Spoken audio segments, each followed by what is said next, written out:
somewhere along the way, we've created this whole perspective and notion that wanting more is a bad thing. But I want to dispel that. I want you to know that you absolutely are okay, just fine, wanting more. In fact, I believe that you are like me in that you secretly want things that you're afraid to admit to yourself.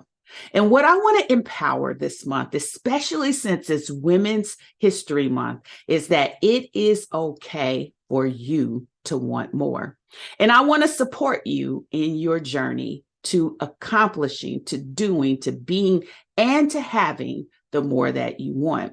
So here's my special invitation for you to visit my website. It's new. It's www.womenwantmore.live.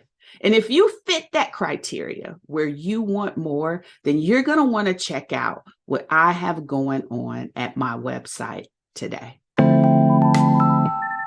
Well, welcome once again to I'm the Good Thing, the podcast. This is the place where we unpack life wisdom. We pray, we affirm, and most of all, we discover our true beauty, our worth, and our power. I'm Denise Taylor, and I'm all about helping women build a life they love. And that begins with us believing everything good about who God created us to be.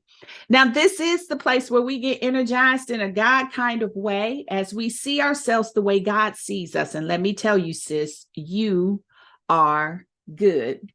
Today's life wisdom is this: the true sign of maturity is knowing how to communicate, apologize, be truthful, and accept accountability without blaming someone else. Now, I'm not going to lie to you. When I read this, I thought, whew, it's time to put your big girl panties on.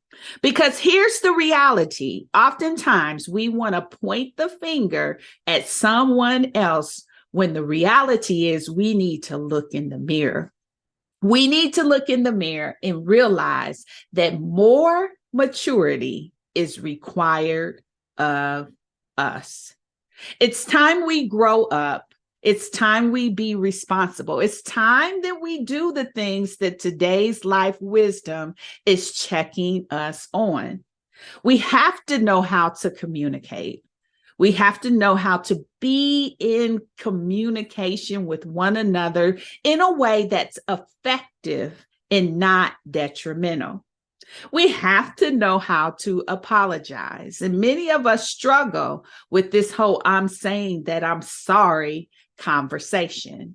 We're not willing to admit our wrongdoing. We're not willing to admit the fact that we may be responsible for the hurt that someone else feels. We have to be willing to be truthful. And many of us wear masks. We're not honest about who we are. We're not honest about being authentic. And so showing up in truth means that you got to put all of those facades to the side. We have to be willing to accept accountability.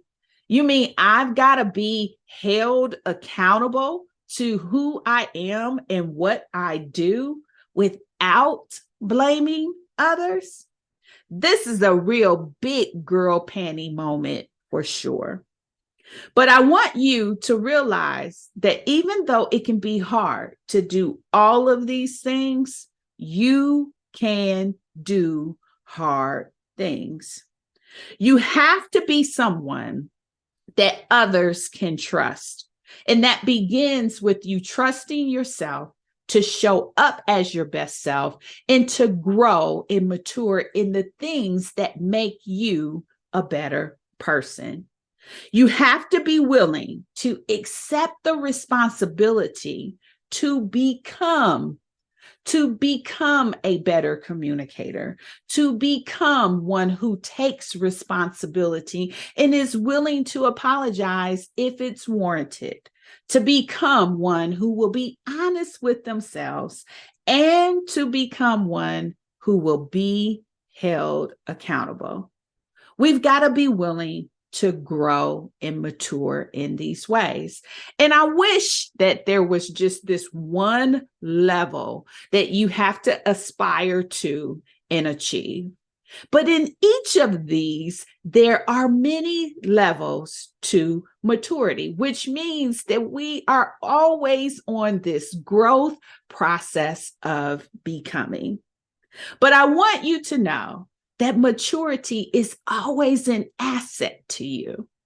It's an asset to you that can never be taken away or held against you when you begin to operate in it at the highest degree.